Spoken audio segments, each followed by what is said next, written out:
حدیث کی روشنی میں کہ کھانے والے کو کن چیزوں کا خیال رکھنا چاہیے. تو اگلے باب میں دو باتیں بیان کی. ایک تو ہے کہ کھانا شروع کرتے وقت بسم اللہ الرحمن الرحیم اللہ کی نعمتوں کا استحضار کرتے ہوئے پڑھا جائے کہ بھائی اللہ تعالیٰ نے اپنے فضل و کرم سے یہ کھانا عطا فرمایا. شروع میں بسم اللہ یعنی اللہ کا نام لیا جائے، شیطان شریک نہیں ہوتا.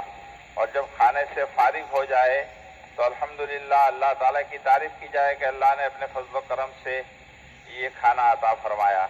کل گزشتہ روایت آئی تھی کہ جو کھانے کے اخیر میں الحمدللہ الذی اطعمنی ھذا ورزقنی من غیر حول منی ولا قوہ یہ پڑھ لے تو اس سے پہلے جو اگلے جتنے گناہ ہوئے ہیں یعنی اس سے مراد چھوٹے چھوٹے گناہ وہ اللہ تعالیٰ معاف فرما دیتے ہیں. کھانوں کے اوپر بھی گناہ معاف ہو جایا کرتے ہیں. اللہ تعالیٰ ہمیں توفیق عطا فرمائے. آج یہ بیان کر رہے ہیں کہ کھانے کے اندر کوئی عیب نہ نکالے.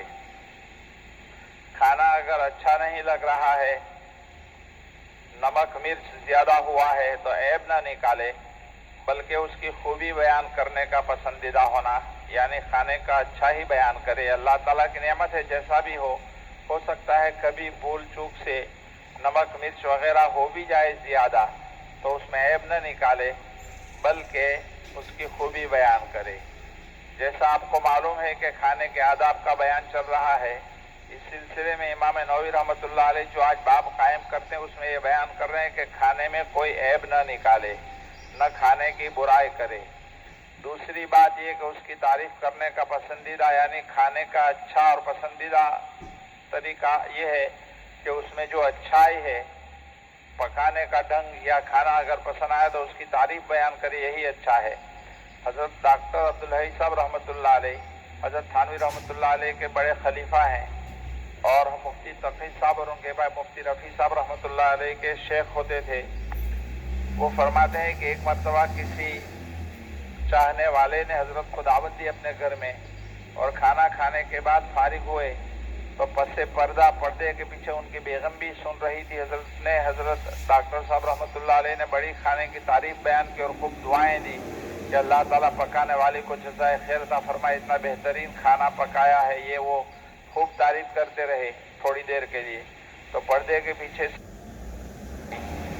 تو پوچھنے پہ معلوم ہوا کہ کیوں رو رہی ہو تو پتہ چلا کہ حضرت یہ میرے گھر والے میرے شوہر کو پوچھو، اتنے سال سے ہمارے شادی کا تعلق ختم ان کے ساتھ قائم ہوا ہے، ہمارے ساتھ رہتے ہیں اور اتنے سال سے میں اس سے بہتر کھانا ان کو پکا کر کھلا رہی ہوں، لیکن کبھی پھوٹی کوڑی یعنی بھول سے بھی میرے کھانے کی انہوں نے تعریف نہیں کی بلکہ ہمیشہ کچھ نہ کچھ خامیاں نکالتے رہتے ہیں.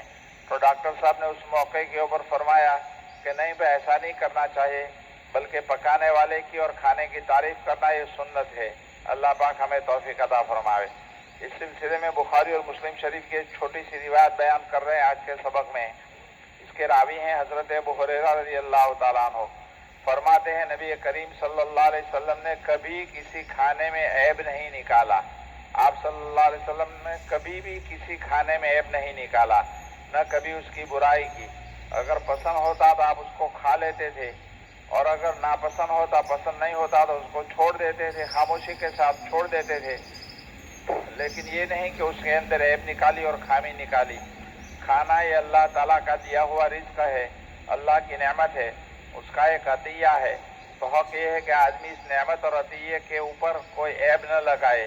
اگر طبیعت کی رغبت ہے اور وہ چیز پسند ہے تو شوق سے کھا لے، مگر جیسے پسندیدہ کوئی کھانا پکا ہے، کسی کو کھچڑا پسند ہے اور گھر میں کھچڑا بن گیا ہے، بریانی پسند ہے اور بریانی بہت اچھی بن گئی ہے تو اس کو طبیعت سے کھا لے اور اس میں تعریف بھی کرے پکانے والے کی، اس کی برائی نہ بیان کرے. بعض لوگوں کی عادت یہ ہوتی ہے کہ اگر کھانا پسند نہیں ہے تو بس اس کی برائی کا دفتر کھول دیتے ہیں. ایسا کرنے والا در حقیقت اللہ تعالیٰ کے دیے ہوئے رزق اور اس کی نعمت اور اس کے عطیے کی ناقدری کرتا ہے. اگر آپ کو پسند نہیں ہے تو اس کا مطلب یہ نہیں ہے کہ یہ چیز بیکار ہے. نہیں ہے کوئی چیز بھی نکمی زمانے میں کچھ بھی بیکار نہیں. قدرت کے کارخانے میں کوئی بھی چیز قدرت اللہ کے کارخانے میں بیکار نہیں ہے، کوئی بھی چیز نکمی نہیں ہے. اللہ تعالیٰ نے دنیا میں جتنی بھی چیزیں پیدا کی ہیں ان کی پیدائش میں کوئی نہ کوئی حکمت اور مصلحت ضرور ہے. ظاہری اعتبار سے وہ چیز چاہے کتنی ہی بری معلوم ہو، لیکن تکوینی اعتبار سے اس کا وجود اپنے اندر کسی نہ کسی فائدہ اور حکمت لیے اور مصلحت لیے ہوئے ہوتا ہے۔ سانپ اور بچھو جیسے موذی اور تکلیف دینے والے جانوروں کا وجود بھی مصلحت سے خالی نہیں ہے۔ اللہ تعالیٰ نے ان کو اس کائنات میں جو پیدا کیا اس کا بھی کوئی مقصد اور مصلحت ہے جس کو اللہ تعالیٰ ہی بخوبی جانتا ہے۔ اللہ تعالیٰ کی پیدا کی ہوئی چیزوں کی مصلحتوں کا انسان کہاں شمار کر سکتا ہے اور تمام مصلحتوں کو کہاں جان سکتا ہے؟ کوئی چیز اگر آپ کے اور آپ کے ہمارے علم میں نہیں ہے تو اس کا یہ مطلب نہیں ہے کہ اس کا فائدہ نہیں ہے۔ ہر چیز فائدے سے خالی نہیں ہے، اللہ تعالیٰ نے اس کے اندر فائدہ رکھا ہوا ہے۔ تو کھانے پینے کی چیزیں کبھی بھول بھلائیاں کرتے ہوئے اگر تھوڑا سا مزہ کرکرا ہو جائے اور ہماری طبیعت کے خلاف ہو جائے تو پورے کھانے کی اور پکانے والے کی برائی کرنا شروع نہ کر دے، بلکہ خاموشی کے ساتھ اٹھ جائے، ہاتھ کھینچ لے، دوسری مرتبہ جب اچھا کھانا آئے تب کھا لے پیٹ بھر کر۔ اللہ تعالیٰ ہمیں توفیق عطا فرمائے۔ اللہ تعالیٰ کی جتنی بھی چیزیں دنیا میں وجود میں آئی ہیں وہ ساری کی ساری فائدہ اور مصلحت لیے ہوئے ہے، کوئی چیز مصلحت اور حکمت سے خالی نہیں ہے۔ درود شریف۔